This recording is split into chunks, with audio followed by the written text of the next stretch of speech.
जगत गुरु श्री रामानंदाचार्य जी महाराज, उन्होंने चारों दिशाओं में भक्ति का इतना प्रचार प्रसार कर दिया। एक दिन वो अपनी कुटिया में गंगा जी स्नान करके आए, काशी में विराजते थे, तो मणिकर्णिका घाट में स्नान करके आए, कुटिया खोली तो सेवा के लिए, जो ठाकुर जी की सेवा के लिए कुछ जल भी ले आते थे गंगा जी का। और जल लाने के बाद आज बैठे थे आसन में, तो उनको कुछ ऐसा आभास होने लगा कि कोई और भी है यहाँ पे मेरे अलावा। तो सामने देखा तो एक कोई काली काली आकृति, जो ठीक ठीक समझ नहीं आ रही थी, एक परछाई जैसी थी। तो हाथ में जल लिया और छिड़का, तो सामने उस आकृति में से एक व्यक्ति का स्वरूप प्रकट हुआ, एकदम काला, सोने का मुकुट पहना हुआ, गले में सोना, हर सोना ही सोना, चारों तरफ काला बिल्कुल। प्रणाम किया, बोले महाराज आप कौन? तो बोले जगत गुरु मेरा नाम है कलयुग। बोले आप कैसे पधारे हमारे पास, हमारी कुटिया में कलयुग का क्या काम है भाई? तो बोले आप ही की कुटिया में हमारा काम है, इसलिए हम आए हैं। बोले क्यों? बोले आप हमको अपना शिष्य बना लो। अरे बोले हम आपको शिष्य नहीं बनाएंगे। बोले क्यों? बोले शिष्य बनता है तो एक गुरु का कर्तव्य तारना, और तुम ना तो खुद तरोगे और हमको और ले डूबोगे। क्योंकि भाई गुरु और शिष्य का यही संबंध है कि अगर शिष्य से कुछ गलती हुई तो गुरु को भोगना पड़ेगा।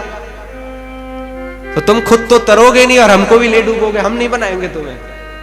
बोले महाराज आप हमसे ऐसी बात मत बोलिए, हमारा साम्राज्य था, आपने चारों तरफ अपना ही भक्ति का साम्राज्य फैला दिया है, मैं राज्य करूं कहां, मुझे बता दो। ये तो मेरा युग है, ब्रह्मा के 4 पुत्र हुए हैं, ये चारों युग। तो पूछा गया था जब सतयुग से, तो सतयुग ने कहा था कि मेरे युग में कोई पाप ही नहीं करेगा, सारे धाम में नरक पूरा खाली। और जब कलयुग की बारी आई तो कलयुग ने बोला कि हम बड़े भैया का पूरा उल्टा करेंगे, इन्होंने बैकुंठ भरा, हम नरक भरेंगे, बैकुंठ खाली कर देंगे हम। तो मेरा जो प्रण है ये तो मेरा युग है। तो बोले तुम हमारा शिष्य क्यों बनना चाहते हो? तो कलयुग बोला कि आपका इतना प्रताप है, आपकी भक्ति का इतना प्रताप है कि मैं कहां जाऊं मुझे समझ नहीं आ रहा। तो मैंने सोचा मैं आप ही का शिष्य बन जाता हूं, तो थोड़ी आप कृपा करोगे और मेरे को साम्राज्य बढ़ाने दोगे। अब जो मैं बात बताने वाला था, तो जगत गुरु ने पूछा एक बात बताओ, अच्छा तुम राज्य कैसे करते हो? भाई राजा का राज्य है तो शासन की कोई प्रणाली होगी, कोई नीति होगी, कैसे राज्य करते हो? तो कलयुग कहता है कि महाराज मैं कुछ नहीं करता, मैं तो राजा हूं, मैं तो बढ़िया सिंहासन पे विराजमान हो जाता हूं, मेरा एक मंत्री काफी है, और उस मंत्री का नाम है अहम, अहंकार।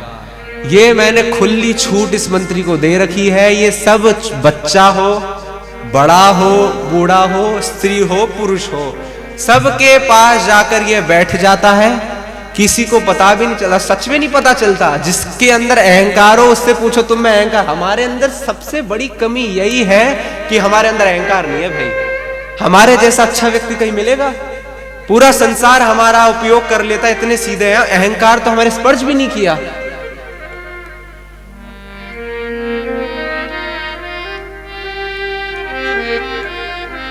तो मैं तो कुछ करता नहीं, अहंकार को बोलता हूं जाओ बैठ जाओ सबके पास, वो अपने आप ही सबको सिपाही बना लेता है और राज्य करता है। तो जगत गुरु ने कहा कि भैया अच्छा अगर तुम्हारे इस मंत्री को परास्त करना हो तो कैसे परास्त किया जाए? तो कलयुग बोला ये मैं आपको नहीं बता सकता। अरे अपनों को थोड़ी हरवाऊंगा, फिर राज्य कैसे करूंगा? मेरा मंत्री हार गया तो ये मैं नहीं बताऊंगा। जगत गुरु ने कहा देख लो, शिष्य बनना है तो गुरु को तो बताना पड़ेगा। तो कलयुग कहता है कि वैसे तो मुझे कोई परास्त नहीं कर सकता, ये भ्रम होता है लोगों का कि वो हम मुझे परास्त कर सकते हैं, उन्होंने मुझे जीत लिया है। लेकिन एक बात है, अगर कोई व्यक्ति भूला बिसरा ही सही कभी किसी भगवत प्राप्त महापुरुष के चरणों की शरण ले लेता है ना, मैं उसके पास आता तो हूं लेकिन चारों तरफ परिक्रमा करके वहां से चला जाता हूं, क्योंकि मेरी सामर्थ्य नहीं है। मैं प्रयास करता हूं कि उस व्यक्ति के अंदर जाके बैठ जाऊं, पर वो जिन संत के चरणों में उसने अपने आप को सौंपा हुआ होता है, उनका ऐसा परमाणु अणु परमाणु, उनका ऐसा प्रोटेक्शन चारों तरफ घूमता रहता है कि मैं अंदर प्रवेश नहीं कर पाता।